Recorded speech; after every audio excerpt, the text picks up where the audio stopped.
చూడండి, దైవ గ్రంథంలో నుండి మరి మనము చదువుకున్న ఈ లేఖన భాగం, కీర్తనాకారుని పేరైతే ఇక్కడ రాయబడలేదు. ఈ కీర్తన ఎక్కువగా సంతోషానికి, ఆనందానికి గుర్తుగా ఉంది. దేనికి గుర్తుగా ఉంది? సంతోషానికి, ఆనందానికి గుర్తుగా ఉంది. అయితే దుఃఖానికి కూడా గుర్తుగానే ఉంది. కొన్ని మాటలు దుఃఖానికి, కొన్ని మాటలు సంతోషానికి, కొన్ని మాటలు స్తుతులు కనబడతా ఉన్నాయి. ఇక్కడ మొదటి వచనం నుండి 5వ వచనం వరకు చదివితే కీర్తించండి, కీర్తించండి, స్తోత్రించండి అని చెప్పాడు. ఎందుకయ్యా అలా స్తుతించాలి, ఎందుకయ్యా అలా కీర్తించాలంటే 6వ వచనంలో చెప్తా ఉన్నాడు, దేవుడు ఎంత గొప్పవాడైతే సముద్రంని ఎండజేసి మమ్మల్ని నడిపించాడు.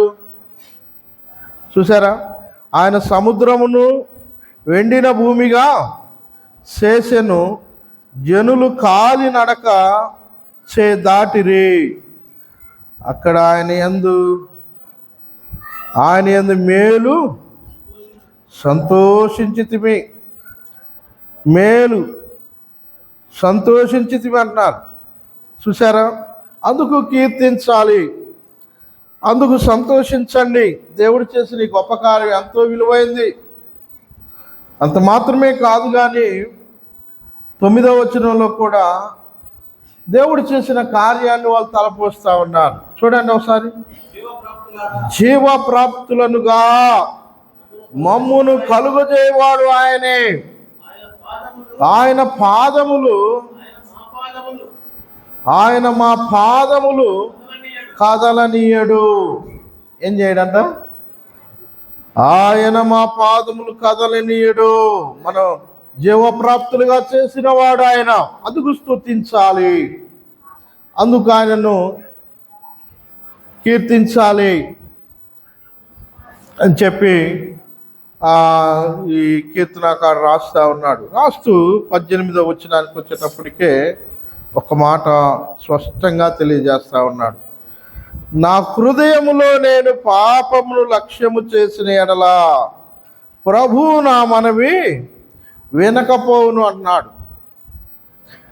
నేను ఎన్ని చేసినా నా హృదయంలో ఏమున్నదంట? పాపమున్నది. నా హృదయంలో నేను పాపమును లక్ష్యం చేసిన ఎడల అంటున్నాడు. అంటే హృదయంలో పాపాన్ని ఉంచుకుంటే, చెడును ఉంచుకుంటే దేవుడు అంటా ఉన్నాడు, మీరు ఎంత ప్రార్థన చేసినా నేను వినను అన్నాడు. చెడు ఉన్నదా, దాన్ని తీసివేయాలి. ఒకవేళ హృదయంలో గమనించి, ఒకవేళ నా హృదయంలో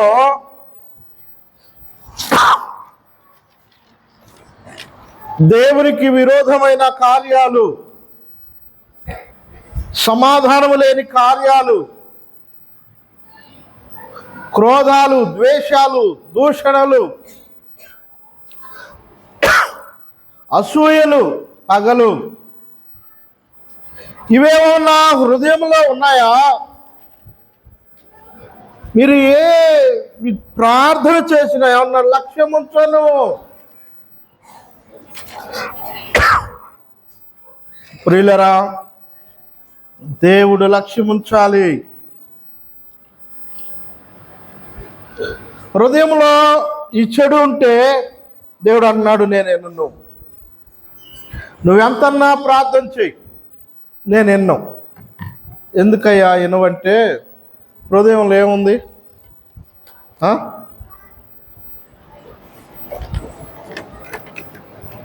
చెడు ఉంది. చెడునేమన్నాడు? పాపం అన్నాడు.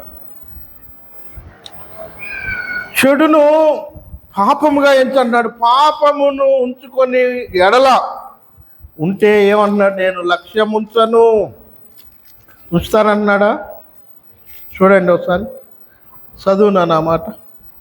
66వ కీర్తన 18వ వచనం. నా హృదయంలో నేను పాపము లక్ష్యం చేసిన ఎడల ప్రభువు నా మనవి వినకపోవును. దాన్ని అలానే ఉంచితే, తెలిసి పాపాన్ని మదిలోనే అలాగే దాచుకుంటే, ఒప్పుకోకుండా విడిచిపెట్టకుండా ప్రార్థన చేస్తూ ఉంటే, దురాశలు, చెడు ఉద్దేశాలు,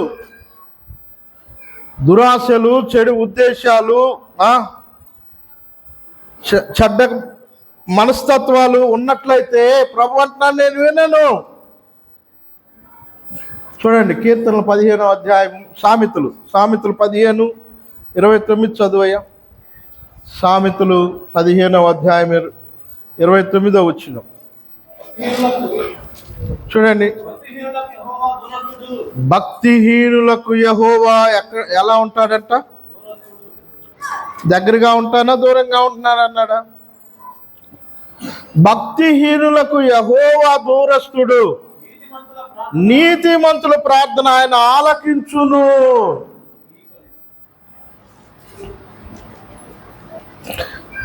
భక్తిహీనులకు యెహోవా దూరంగా ఉంటాడట.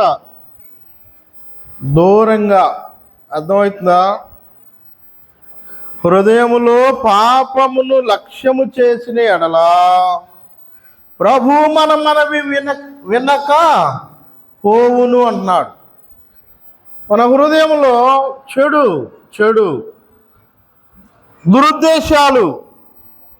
ఉద్దేశాలు సరిగా ఉండవు. సరిలేని ఉద్దేశాలు, సరిలేని ఆలోచనలు, దేవుడు అంగీకరించని హృదయం. ఈ హృదయంతో మనము ఎంత ప్రార్థన చేసినా దేవుడు ఏమంటున్నాడు? లక్ష్యముంచను. ఇంకా ఒక మాట భయంకరంగా అంటున్నాడు, నేను ఎప్పుడు వాళ్ళకి దూరంగానే ఉంటాను అంటున్నాడు.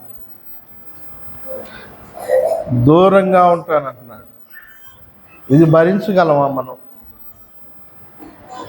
దేవుడు దూరంగా ఉంటే మనం ఏం చేయగలం?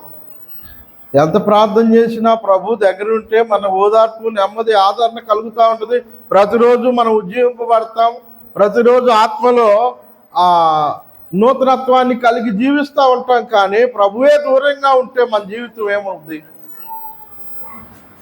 ఒకసారి ఆలోచించేద్దాం. భక్తిహీనులకు యెహోవా దూరస్తుడు, నీతిమంతుల ప్రార్థన ఆయన అంగీకరించును అంటున్నాడు. ప్రియమైన దేవుని సంగమా, నీతిమంతుల ప్రార్థన ఆయన అంగీకరించును. ఎవరు నీతిమంతులు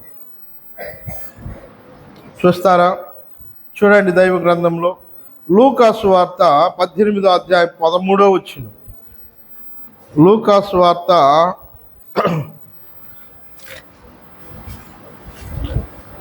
18వ అధ్యాయము 13వ వచనం చదువు. అయితే సుంకరి దూరంగా నిల్చుండి ఆకాశము వైపు కన్నులెత్తుటకైనను ధైర్యం చాలక రొమ్ము కొట్టుకొనుచు, దేవా పాపినైన నన్ను కరుణించమని పలికెను. అతడి కంటే ఇతడు నీతిమంతుడుగా. చూసారండి, నీతిమంతుల ప్రార్థన ఆయన ఆలకించును. సుంకరి ప్రార్థన ఆలకించాడా లేదా? సుంకరి దూరముగా నిలుచుండి ఆకాశం వైపు కన్నులెత్తుటకైనను ధైర్యం చాలక. ధైర్యం సరిపోయిందా? ధైర్యం చాలా. ప్రార్థన చేయడానికి ధైర్యం చాలా. ఎందుకని ధైర్యం చాలా? చూడండి, రొమ్ము కొట్టుకొని దేవా ఎంత కేకాస్తున్నాడు? దేవా అంటున్నాడు. పాపినైనా అంటున్నాడు. పాపము హృదయంలో ఉంచుకుంటే దేవుడు దూరంగా ఉంటాడు. కానీ పాపాన్ని విడిచిపెడితే, చెడును విడిచిపెడితే, చెడు ఉద్దేశాలను విడిచిపెడితే, హృదయాన్ని సరిచేసుకుంటే ప్రభు ఏమంటున్నాడండి? పాపినైన నన్ను కరుణించమని పలికెను, అతని కంటే ఇతడు నీతిమంతునిగా తీర్చబడి తన ఇంటికి వెళ్ళినని మీతో చెప్పుచున్నాను. ప్రభు అయిన యేసుక్రీస్తు అన్నాడు, అతని కంటే ఇతడు ఏమై ఉన్నాడు చెప్పండి? నీతిమంతుడై ఉన్నాడు. అతని కంటే ఇతడు నీతిమంతుడై తీర్చబడి తన ఇంటికి వెళ్ళినని మీతో. ఎంత ధన్యత అండి! భక్తిహీనులకు యెహోవా ఎలా ఉంటానన్నాడు? దూరంగా ఉంటానన్నాడు. నీతిమంతుల ప్రార్థన ఏం చేస్తానన్నాడు? అంగీకరిస్తానన్నాడు. అంగీకరించాడా లేకపోతే అంగీకరించలేదా? ఎవరు ప్రార్థన అంగీకరించబడింది? ఇద్దరు చేస్తున్నారు ప్రార్థన అక్కడ. ఎవరండి? పరిచయుడు, శంకర్, ఇద్దరు చేస్తున్నారు. కానీ ఎవరి ప్రార్థన అంగీకరించాడు? శంకరి ప్రార్థన అంగీకరించాడు. అతని కంటే ఇతడు ఏమై ఉన్నాడు? కనుక మనము పాపాన్ని లక్ష్య పెడితే, మన పాపాన్ని మన హృదయంలో ఉంచుకుంటే మన ప్రార్థన దేవుడు లక్ష్య పెట్టడు. చెడును హృదయంలో ఉంచుకుంటే దేవునికి అసలు ఇష్టమే ఉండదు. చూడండి, యెషయా గ్రంథము 1వ అధ్యాయము 15వ వచనం. యెషయా గ్రంథము 1వ అధ్యాయం 15వ వచనం. మీరు మీ చేతులు చాపునప్పుడు మిమ్మును చూడక నా కన్నులు కప్పుకుందును. వినండి, ఆగండి. యెషయా గ్రంథం 1వ అధ్యాయం 15వ వచనం, జాగ్రత్తగా వినండి. మీరు మీ చేతులు చాపునప్పుడు మిమ్మును చూడక. చూస్తాడండి. ఆయన దూరంగా ఉన్న బాధే, చూడకపోయినా బాధే మనకి. ప్రతిరోజు మనల్ని ఆయన గమనిస్తూ ఉండాలి. ప్రతిరోజు ఆయన సన్నిధి మనం అనుభవిస్తూ ఉండాలి. మీరు మీ చేతులు చాపునప్పుడు మిమ్మల్ని చూడక ఏం చేస్తాడంట? నా కన్నులు కప్పుకుందును. మీరు బహుగా ప్రార్థన చేసినను నేను వినను. మీ చేతులు రక్తంతో నిండి ఉన్నవి. జాగ్రత్తగా వినండి. బహుగా ప్రార్థన చేసినను నేను వినను అంటున్నాడు. ఎందుకినవయ్యా, ఎందుకినో అని మనం ప్రశ్నిస్తే దేవుడిని అంటాడు, హృదయంలో ఏముందంట? పాపం. భక్తుడు అంటున్నాడు, నా హృదయంలో నేను పాపమును లక్ష్యం చేసిన ఎడలా ప్రభు నా మనవి వినకపోవును. ఎనడు చూడడు, దూరంగా. ఒకటి చెప్పండి, దూరంగా ఉంటానన్నాడు. 2, నేను చూడనంటా ఉన్నాడు. 3, నేను వినను అన్నాడు. కారణం ఏంటంటే, కారణం ఒకటే, మనలో ఉన్న చెడును ఏం చేయాలంట? తీసివేయాలి. కారణం అంతే, ఒక్కటే. శంకర్ ఏం చేశాడంటే, నాకు ఆకాశం వైపు కన్నులు ఎత్తుటి కానీ ఏం చాలేదంట? చెప్పండి, అందరూ చెప్పండి. ధైర్యం లేదు. మనం ధైర్యంగా వస్తున్నాం, కానీ పాపములు ఉంచుకొని ధైర్యంగా దేవుని ముందుకు రావడం ఎంత భయంకరమైన పని అంటే, నిజంగా ఆయన క్షమించేవాడు కాబట్టి, కృపగలిగిన వాడు కాబట్టి మనం ఆయన దగ్గరికి వస్తున్నాం. ప్రభు అంటున్నాడు, నేను చూడను, నేను వినను, నేను దూరంగా ఉంటాను. కారణం ఏంటి ప్రభు అంటే, హృదయాన్ని సరి చేసుకొని రండి. నా హృదయంలో నేను పాపము లక్ష్యం చేసిన ఎడల ప్రభు నా మనవి వినకపోవును అన్నాడు. చెడు ఉద్దేశాలను తీసివేయాలి, దురాలోచనలు తీసివేయాలి, చెడుతనమైనటువంటి తలంపులను మన హృదయాల్లో ఏం చేయకూడదంట, తీసివేయాలి. అవి తీసివేసి ప్రభు పాదాల దగ్గరికి వస్తే ప్రభు మన మనవికి జవాబు ఇస్తాడు. చూడండి, ఇంకా 19వ వచనం చదివే కీర్తనలు 66:19. 66:19. నిశ్చయముగా దేవుడు నా మనవి అంగీకరించి ఉన్నాడు, ఆయన నా విజ్ఞాపన ఆలకించి ఉన్నాడు. అంతే. ఎప్పుడైతే మనలో ఈ దోషారోపణలన్నీ ఒప్పుకుంటామో అప్పుడే ఏమన్నాడు కీర్తనాకారుడు, అంటున్నాడు, నేను ఇవన్నీ ఒప్పుకుంటే ప్రభు నన్ను ఏం చేశాడు, నిశ్చయముగా దేవుడు నా మనవి అంగీకరించి ఉన్నాడు. నేను మనవి చేశాను, అయ్యా నా పాపాన్ని తీసివేయి, నేను పాపాన్ని ఉంచితే నువ్వు నాకు దూరంగా ఉంటావని, నేను పాపములో ఉండి ప్రార్థన చేస్తే నా ప్రార్థన అంగీకరించవని, నువ్వు నా వైపు కూడా అసలు చూడవని నాకు అర్థమైంది. కాబట్టి నేను ఆ పాపాన్ని వదిలిపెడతా ఉన్నాను, నన్ను క్షమించు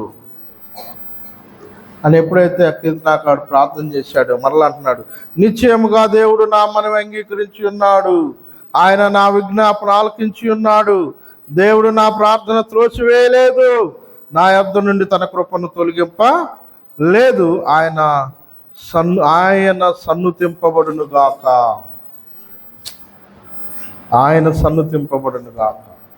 వాస్తవమే ప్రియులారా, దేవునికి విరోధంగా మనం జీవిస్తే మన ప్రార్థనకి ఏమి రాదు, జవాబు వచ్చిందా రాదా, రానే రాదు. అది మనం ఎరిగి ఉండాలి. మత్తయి సువార్త ఒకసారి చూద్దాం, చూడండి 6వ అధ్యాయము. మత్తయి సువార్త 6వ అధ్యాయము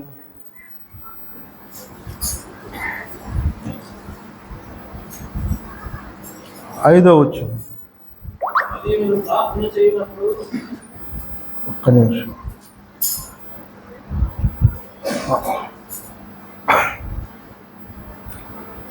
మత్తయి సువార్త 6వ అధ్యాయము 5వ వచనం చదువునాయి. మరియు మీరు ప్రార్థన చేయనప్పుడు ఎలా ఉండకూడదట,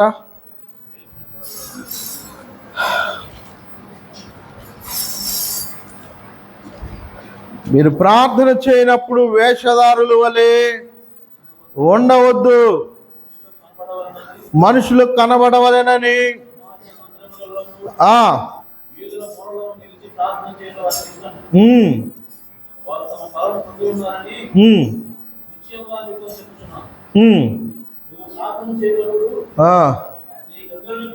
నీ గదిలోనికి వెళ్ళి తలుపు వేసి రహస్యమందున్న నీతని ప్రార్థన చేయము. చాలు వినండి. ఒక మాట మనం గమనించినట్లయితే,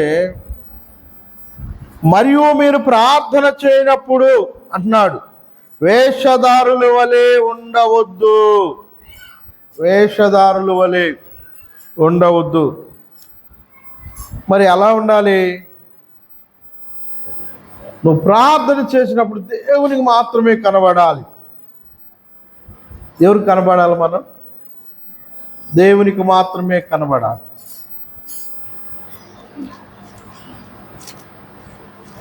దేవునికి మాత్రమే మన ప్రార్థన వినపడాలి. ఆయన వింటే చాలు. కానీ కపటమైనటువంటి వారు ఎలా ఉంటారంటే, దేవుని గురించి లెక్క ఉండదు, మనుషుల ఎదుట కనబడాలి. దేవుడు అంటే లెక్క ఉండదు, కానీ మనుషులకు కనబడాలి. మనుషులకు కాదు, మనకు కనపడాలి. ఎవరికి కనపడాలండి? దేవునికి. మన ప్రార్థన ఎవరికి వినబడాలి? దేవునికి. కనపడాల్సిన ఆయన కనపడాలి, వినపడాల్సిన ఆయనకి వినపడాలి. అది కనపరుచుకోవాల్సిన ఆయన కనపరుచుకుందాం, వినేవాడితో మొరపెట్టుకున్నాం. మనుషులు వింటే ఏమన్నా మనకి గొప్పలా? మనుషులు కాదు, ఎవరు వినాలంటే దేవుడు వినాలి. వారి ఆరాధన సరైనది కాదు, వారి ప్రార్థన సరైనది కాదు. అందుకని అంటున్నాడు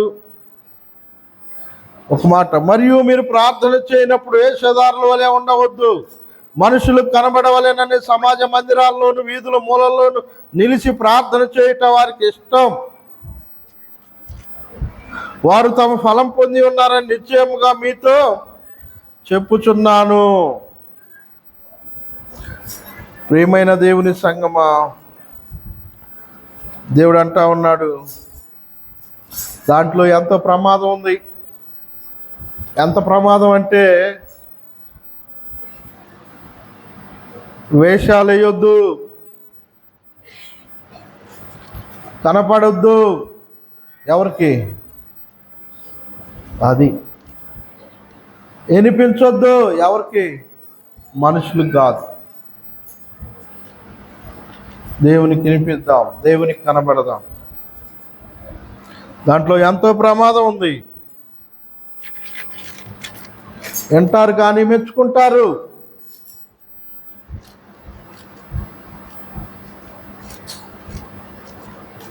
నేను ఒక నిజాన్ని చెప్పమంటారా?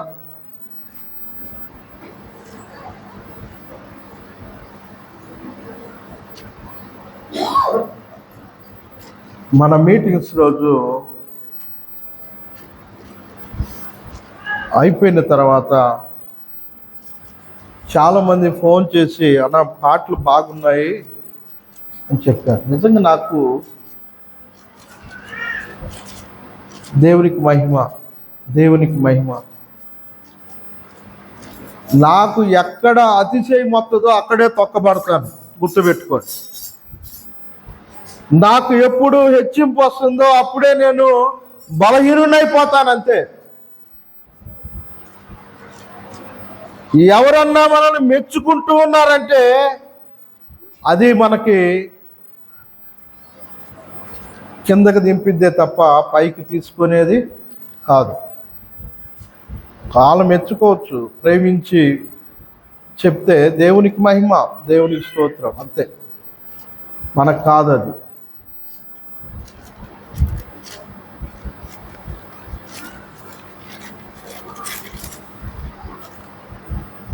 తమ్ముడు చెప్పాడు, అన్న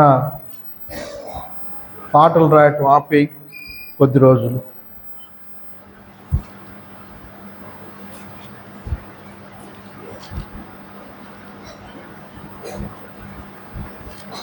ఎందుకని? మేలు కోరి చెప్పాలి. ఎందుకు చెప్తా అంటే, కొన్నిసార్లు ఇలాంటి సిచ్యువేషన్ మనకు కలిగినప్పుడు దేవునికి అది ఆనందం ఉండదు. మనుషుల ద్వారా వచ్చేటువంటి ఆ గౌరవము, మనుషుల ద్వారా వచ్చే ఆ పొగడ్తలు దేవునికి చెందాలి, కానీ మనుషులు కాదు. అలా వచ్చాయి అంటే ఆ గౌరవము నాకు దక్కుతుంది, అది అంత క్షేమము కాదు. నాకు అర్థమైంది. ప్రియమైన దేవుని సంగమా, వారు ఎలా ఉన్నారంటే వేషధారుల వలె ఉన్నారంట. దేవునికి మాత్రమే వినబడాలి, దేవునికి మాత్రమే కనపడాలి, అంతేగాని మనుషులకు కనపడకూడదు. దేవుణ్ణి ఆరాధిస్తున్నాం అనుకున్నారు, నిజంగా అది సభలో బహిరంగంగా ప్రార్థన చేస్తుంది.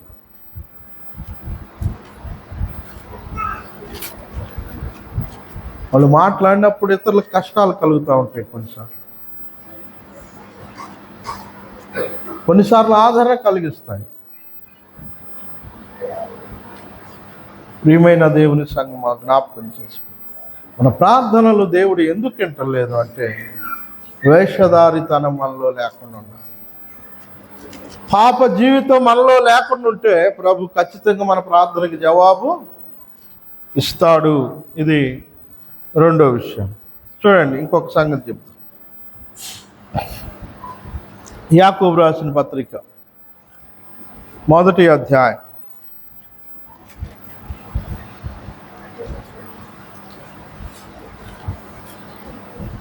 5వ వచనం చదువు. మీలో ఎవరికైనాను జ్ఞానము పొందుకోని ఎడల అతడు దేవుని అడగవలెను, అప్పుడు అతనికి అనుగ్రహింపబడును. ఆయన ఎవరిని గద్దింపక అందరికీ ధారాళంగా దయచేయబడు.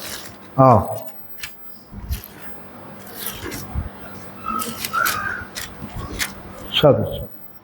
ధారాళముగా దయచేవుడు. అయితే అతడు ఏమాత్రమును సందేహింపక విశ్వాసముతో అడగవలెను. సందేహించువాడు గాలి చేత రేపబడి ఎగిరిపడు సముద్రపు తరంగమును పోలియుండు. జాగ్రత్త వింటున్నారా? ఇక్కడ అపనమ్మకాన్ని గురించిన మాటలు మాట్లాడుతూ ఉన్నాడు. ప్రార్థన వినకపోవడానికి కారణం ఏంటి? 3వది అపనమ్మకం. సరైన నమ్మకం దేవుని మీద లేకపోవటం. ఒకటేమో హృదయంలో పాపం ఉంచుకొని ప్రార్థన చేస్తే దేవుడు విన్నట్టున్నాడు. 2ఏమో వేషధారణ నటనా జీవితం కలిగి ప్రార్థన చేస్తే నేను విన్నాడు. 3వది చెప్పండి, అపనమ్మకం. 6వ వచనంలో అంటున్నాడు, అయితే అతడు ఏమాత్రమును సందేహింపక విశ్వాసంతో అడగవలెను. జ్ఞానం కొరతగా ఉంది ప్రభువా, నా కుమారుడికి నా కుమార్తెకి జ్ఞానం ఇయ్యా అంటారు, కానీ నమ్మకం ఉండదు. ఉండదా? దేవుని మీద పూర్తిగా నమ్మకం ఉంచాలి. పూర్తిగా నమ్మకం ఉంచినప్పుడే దేవుడు మన ఎడల కార్యాలు చేయగలడు. సందేహింపక అంటున్నాడు. సందేహింపక, విశ్వాసంతో అడగాలి. విశ్వాసంతో. సందేహించువాడు గాలి చేత రేపబడి ఎగిరిపడు సముద్ర తరంగమును పోలి ఉండును. అంతే, ఎగిరిపడతా ఉంటాం.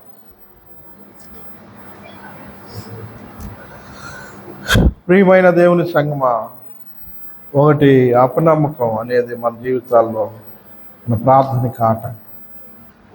ఈ అపనమ్మకంతో ప్రార్థించిన, పాపాన్ని హృదయంలో పెట్టుకొని ప్రార్థించిన, వేషధారణ జీవితాన్ని కలిగి ప్రార్థన చేసిన వీటికి ప్రభువు జవాబు ఇవ్వడు.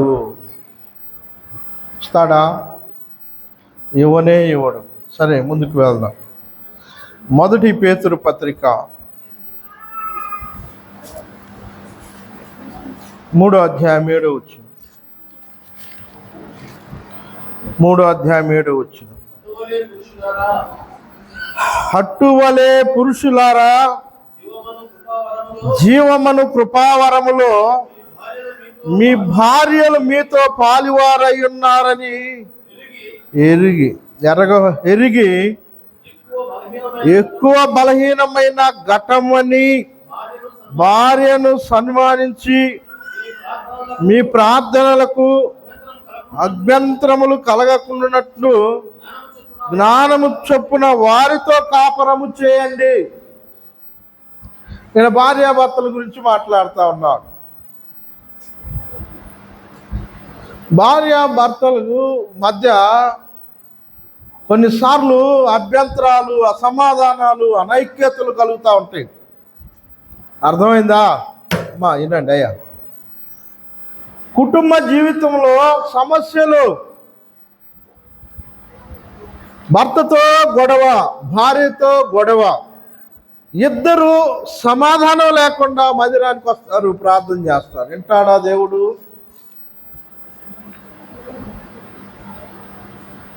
ప్రియమైన దేవుని సంగమా, దేవుడు అంటా ఉన్నాడు, ఒక్క మాట చదువుదాం. అటువలే ఏమంటున్నాడు?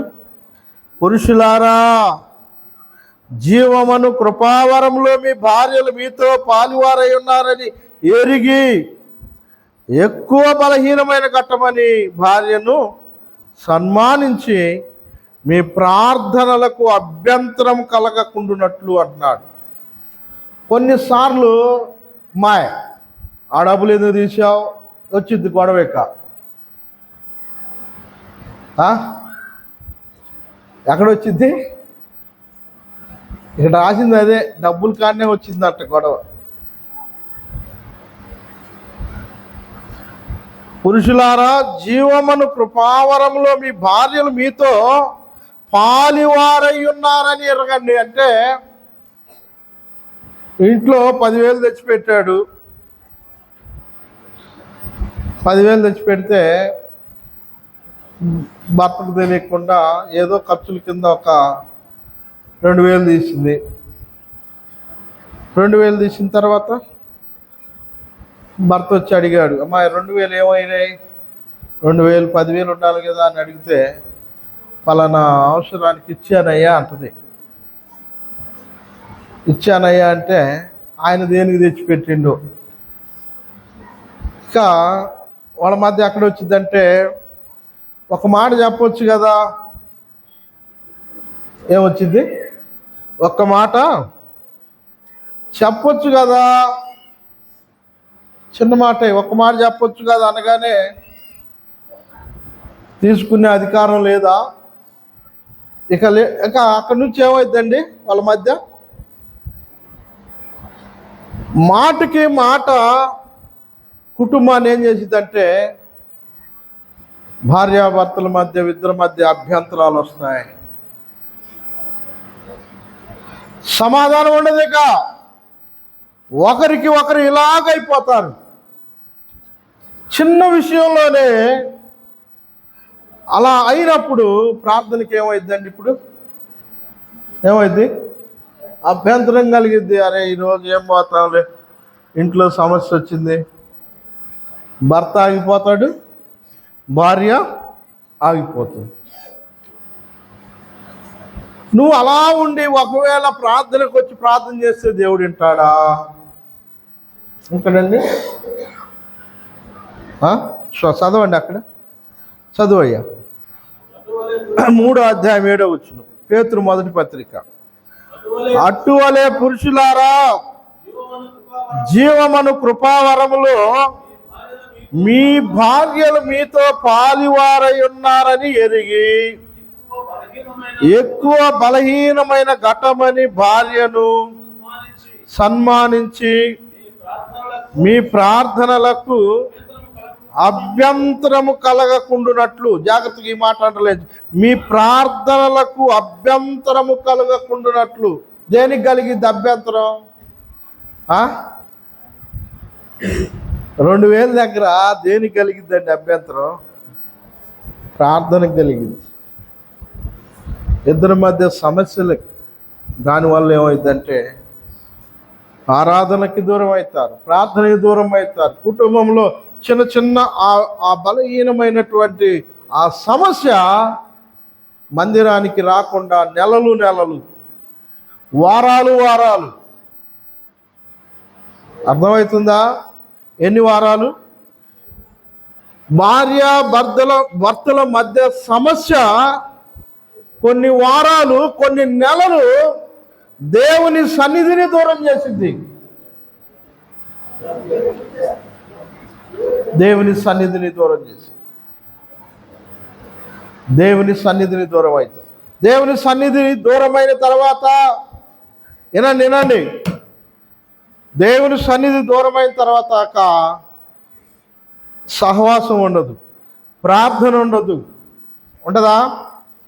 వాక్యం ఉండదు, ఆరాధన ఉండదు. ఆరాధన లేకుండా, బోధ లేకుండా, సహవాసం లేకుండా, ప్రార్థన లేకుండా నువ్వు ఒక నెల ఖాళీగా బయట ప్రపంచంలో ఉంటే ఇక నువ్వు ప్రార్థనకు రాలేవు. అపవాది నిన్ను పూర్తిగా బంధించేస్తాడు. ఏ సమస్య అది? భార్య భర్తల మధ్య ఉండే చిన్న సమస్య వారాలు నెలలు తరబడి దేవుని సన్నిధిని ఏం చేసిందండి? దూరము చేసి. అందుకని అంటున్నాడు,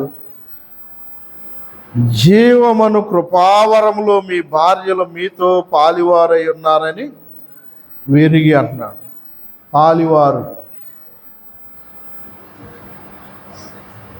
ఎక్కువ, ఒకటి పాలివారు అన్నాడు, 2 ఎక్కువ బలహీనమైన ఘటమని. 2 రాసుకుంటున్నారా సహోదరులు? బలహీనమైన ఘటము మొదట పాలివారై ఉన్నారు. దేంట్లో? అన్నిట్లో. వివాహం చేసేటప్పుడు ఏం చెబుతారు? నీ ఆస్తిలో భాగం ఇచ్చి అంటారు. ఆస్తిలో ఏమి ఇవ్వాలి? భాగం. శరీరంలో భాగం, ఆస్తిలో భాగం, సమస్తం భాగస్వామ్యం. కాబట్టి ప్రభు అంటున్నాడు పాలివారు. అంత మాత్రమే కాదు, ఏమంటున్నాడు? బలహీనమైన వారు సన్మానించండి. ఏం చేయాలంటే వాళ్ళని సన్మానించండి. జ్ఞానంతో కాపురం. ఎన్ని ఇచ్చాడు చూడండి. అబ్బా, ఒక్కొక్క మాట ఎడగొట్టి చదివితే చూడండి. ఒకటి, స్త్రీల గురించి ఏం మాట్లాడారు? వాళ్ళు పాలివారై ఉన్నారు. దేంట్లో? ఆస్తిలో. అర్థమైందా? దేంట్లో? ఆస్తిలో. నీకున్న ప్రతి రూపాయలో వారు ఏమై ఉన్నారు? పాలివారై ఉన్నారు. తర్వాత బలహీనులై ఉన్నారు అన్నాడు. తర్వాత వారిని సన్మానించండి అన్నాడు. తరువాత వారితో జ్ఞానంతో కాపురం చేయండి. పురుషులకు చెప్తున్న మాట, మీ ప్రార్థనలకి అభ్యంతరం లేకుండా ఉండాలి అని అంటే మీ భార్యతో ఎలా ఉండాలి? ఇలా ఉన్నప్పుడు నీ ప్రార్థనకి ఏమి రాదు? అభ్యంతరము కలదు. వారిని మీరు గౌరవించకపోయినా అభ్యంతరమే. అవునా కదా? ప్రియమైన దేవుని సంగమా,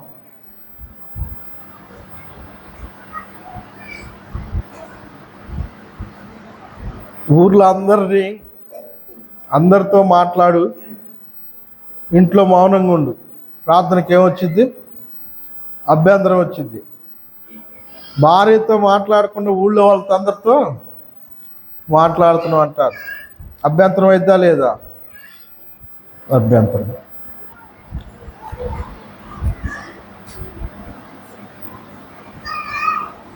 భార్యతో నువ్వు బయటికి వెళ్ళినప్పుడు ఆ భార్యను నువ్వు పొగడకుండా ఏరే వాళ్ళను నువ్వు పొగుడుతూ ఉంటే అక్కడ వచ్చింది అభ్యంతరం.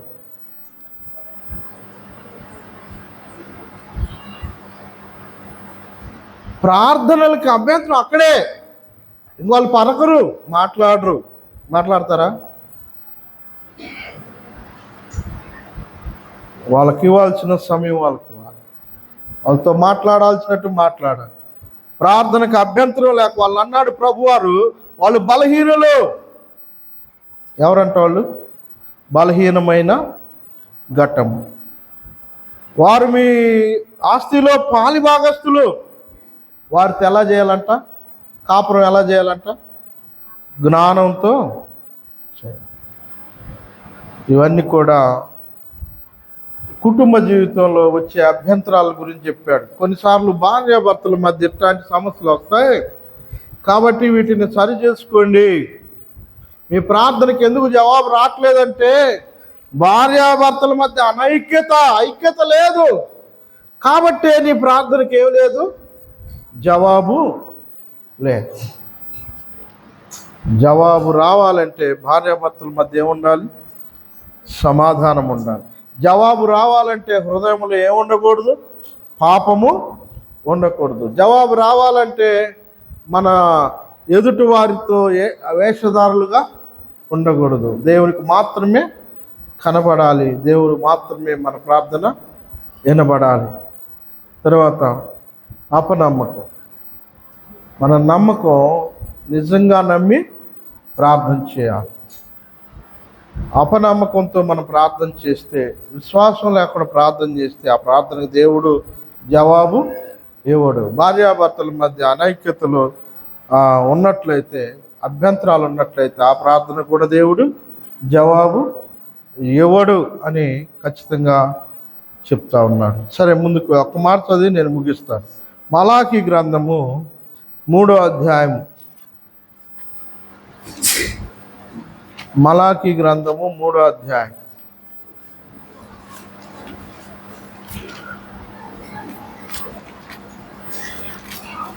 ఎనిమిదో వచ్చింది.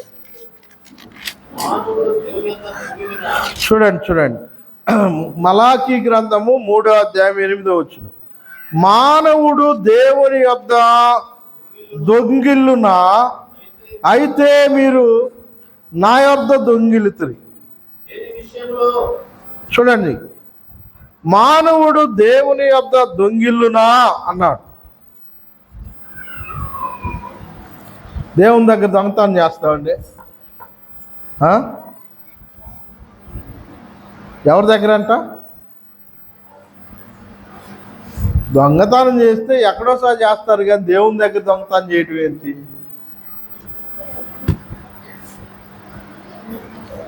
అర్థమవుతుందా? మానవుడు దేవుని యొక్క దొంగిల్లునా, అయితే మీరు నా యొక్క దొంగిల్లితిరి అన్నాడు. మీరు దొంగలు అంటున్నాడు దేవుడు. దొంగతనం చేస్తారు దేవుని దగ్గర. దేవుడు అంటున్నాడు దొంగలు మీరు అంటున్నాడు. ఎందుకు అంటున్నాడు చూడండి ఒకసారి. 19వ వచనం. వీళ్ళందరూ ఆ, ఎంత దొంగిలించునే ఉన్నారు. ఈ జనులందరూ నా యొక్క దొంగిల్లుచునే ఉన్నారు. మీరు శాపగ్రస్తులై ఉన్నారు. మీరు శ్రాపగ్రస్తులై ఉన్నారు. నా మందిరములో నా మందిరములో ఆహారమున్నట్లు 10వ భాగమంతయు మీరు నా మందిరపు నిధిలోకి తీసుకొని రండి. దీన్ని చేసి మీరు నన్ను శోధించిన ఎడల నేను ఆకాశపు వాకిళ్లను విప్పి పట్టజాలనంత విస్తారముగా దీవెనలను కుమ్మరించదనని సైన్యములకు అధిపతి యెహోవా సెలవిచ్చుచున్నాడు. ఎంత ఇస్తానంట? చెప్పండి. నా మందిరములో ఆహారమున్నట్టు 10వ భాగము మీరు నా మందిరపు నిధిలోని తీసుకొని రండి.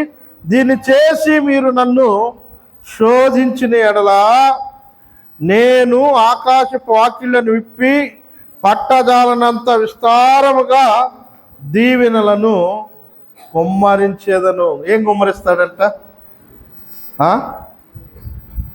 దీవెనలు. ప్రియమైన దేవుని సంగమం, మనకు దీవెనలు అంటే ఇష్టం. ఎప్పుడు వస్తాయంటే మనం దేవునికి ఇస్తే కదా దేవుడు మనకి ఇవ్వడానికి. ప్రతి దానిలో దేవునికి మనం ఇవ్వాలి. ప్రతి దానిలో దేవునికి ఇవ్వాలి. అప్పుడే మనకు దీవెన. ప్రభువా నీ దీవెనలు మా పైన ఉంచావులే. ప్రభువా నీ దీవెనలు మా పైన ఉంచావులే. నీకే స్తోత్రములు యేసయ్యా, నీకే స్తోత్రములు.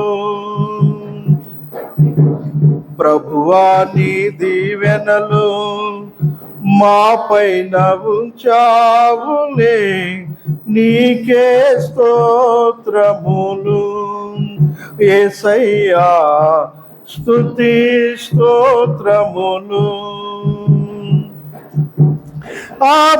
అబ్రహాముకు వాగ్దానము చేసి, అబ్రహాముకు వాగ్దానం అద్దరుకుంటున్నానా? తగిన కాలములో కుమారునిచ్చావులే, దీవించావులే, దీవించావులే. నీ కృపకై స్తోత్రము, నీ ప్రేమకై స్తోత్రము. నీ కృపకై స్తోత్రము, నీ ప్రేమకై స్తోత్రము. ప్రభువా నీ దీవెనలు మా పైన ఉంచావులే. ప్రభువా నీ దీవెనలు మా పైన ఉంచావులే, నీకే స్తోత్రములు యేసయ్యా, నీకే స్తోత్రములు.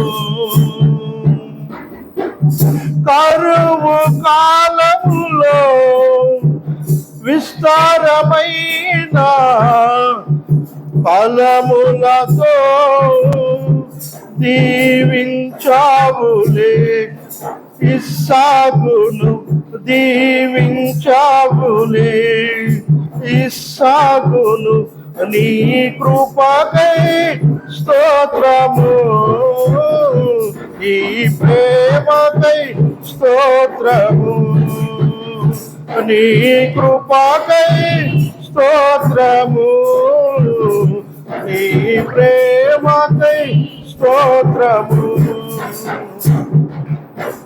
ప్రభువా నీ దీవెనలు మా పైన ఉంచావులే, ప్రభువా నీ దీవెనలు మా పైన ఉంచావులే, నీకే స్తోత్రములు యేసయ్యా, నీకే స్తోత్రములు. అలా దీవించాలంటే ఏం చేయాలా? దేవునికి ఇవ్వాలి, దేవునికి ఇవ్వాలి. ఆయన అంటున్నాడు, విస్తారమైన దీవెనలు కుమ్మరిస్తారు. విస్తారంగా, ఎంత ఎక్కువ? చాలా ఎక్కువ. దేవుడు మనకి భూములు ఇచ్చాడు, పంటనిచ్చాడు, ఫలాలనిచ్చాడు, అభివృద్ధి చేస్తూ ఉన్నాడు. ఏం చేయాలి మనం? ప్రభువా నాకు ఇంకా విస్తారంగా కావాలి.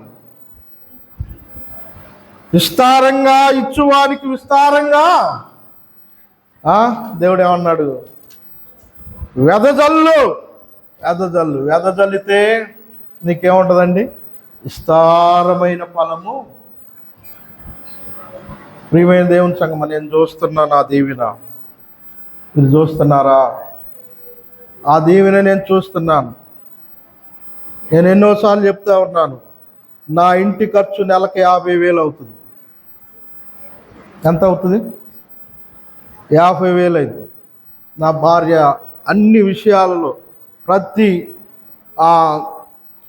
అన్ని ఖర్చులు మొత్తం. కానీ ఎక్కడి నుంచి వస్తున్నాయి తెలుసా మీకు? నాకు ఎక్కడ ఫండ్స్ కూడా రావు. విస్తారమైన దీవెన ప్రభు నుంచే.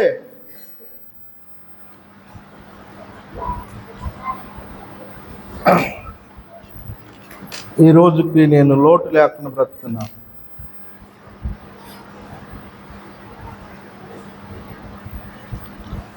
ఈయన ఇస్తున్నాడు. చెప్దాం ఆమేన్.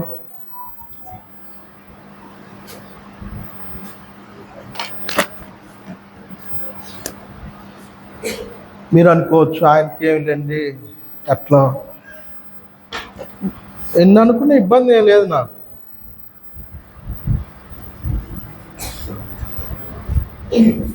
ఇబ్బంది ఏం లేదు. ఒక ద్వారం మూస్తే ఎన్ని ద్వారాలు తెరుస్తాడు తెలుసా?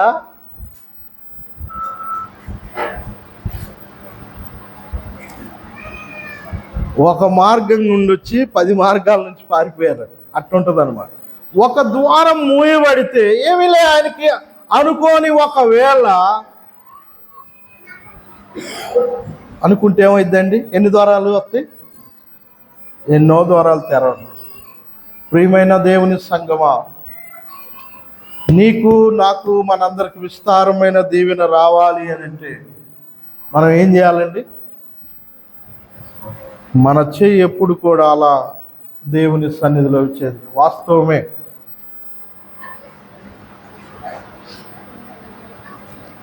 మేము మీటింగ్స్కి వారమే ఉంది అయినా డబ్బులు ఏంటి రాలేదని దేవుడు ఎంత ఇచ్చాడో తెలుసా? మీటింగ్ ఖర్చులన్నీ పోగా ఇంకా కొంత సొమ్ము మిగిలేటట్టు చేశాడు. అంత ఇచ్చాడు. దేవుడు ఎంత గొప్పవాడు. ప్రియమైన దేవుని సంగమా, జ్ఞాపకం చేసుకుందాం. దేవుడు ఇచ్చేవాడు. ఎందుకు ఆలకించడం మన ప్రార్థన అంటే, నువ్వు ఇవ్వలేదు, నువ్వు ఇవ్వకుండా బిగబట్టావు అని అంటే దేవుడు అంటున్నాడు, నీ ప్రార్థన నేను వినను, నువ్వు దొంగ. ఎవరండి దొంగ? దేవుని సొమ్ము ఏం చేస్తున్నావు? నువ్వు దొంగిలిస్తావు. దొంగిలించే వాళ్ళని దేవుడు కనిపెడతా ఉంటాడు. దేవుని సొమ్ము దేవునికి ఇవ్వండి. విస్తారమైన దీవెన రాకపోతే అప్పుడు అడగండి. ఎందుకంటే నువ్వు ప్రార్థన చేయి, ప్రభువుకి ప్రార్థన చేయి, అప్పుడు దేవుడు నీకు విస్తారమైన దీవెన. ఆయన అంటున్నాడు, ఇచ్చి నన్ను, నా మాట కాదు అది, ఇచ్చి నన్ను శోధించండి అన్నాడు.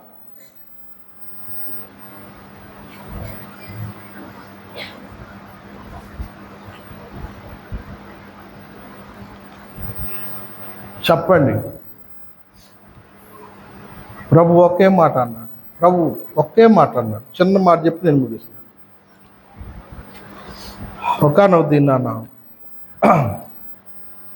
నేను పడుకున్నప్పుడు ప్రభు నా ఆత్మ ద్వారా ఆలోచన, జాన్పాల్, నువ్వు నన్ను గణపరుస్తున్నావా? గణపరుస్తున్నాను. ఎన్నోసార్లు చెప్పుకుంటాను మీకు. ఏమిచ్చి కనపరచు? కానుకిచ్చాను, స్తుతించాను, ఆరాధించాను. ఎందుకంటే ఏం కనపరచు? ఎంత ఇచ్చావు? నలుగురు ప్రభు 40 రూపాయలు ఇచ్చా. ఎంత ఇచ్చా? నలుగురు 40 రూపాయలు ఇచ్చానన్నా. ఎంత అండి? 4 వారాలు 40 రూపాయలు ఎంత అవుతాయి అన్నాడు. అంత చెప్పండి. 4 వారాలకి 40 4 4 160 రూపాయలు. ప్రభు నన్ను ప్రశ్నించాడు, 160 రూపాయలు ఇస్తా ఉన్నాం, నీ కుటుంబ ఖర్చు ఎంత అవుతుందంటే 5,000 అవుతుంది. అప్పట్లోలే ఫస్ట్లో 5,000 అవుతుందయ్యా. 160 రూపాయలు ఇచ్చి 5,000 రూపాయలు నా దగ్గర నుంచి నువ్వు తీసుకుంటున్నావు. ఎక్కడ నువ్వు నన్ను కనపరిచేది?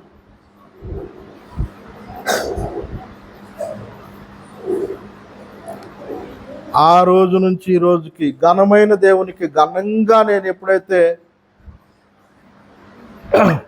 ప్రభు దీవెన నా మీదకి రావాలని చెప్పి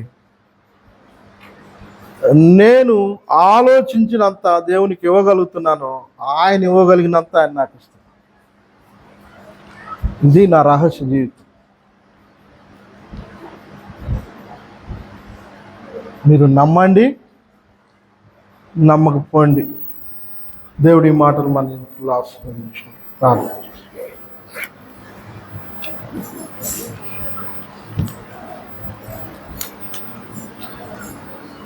పరిశుద్ధుడు అయిన తండ్రి, ఇచ్చిన సందేశాన్ని మీ బిడ్డల హృదయాంతరంగాల్లో బలపరచు.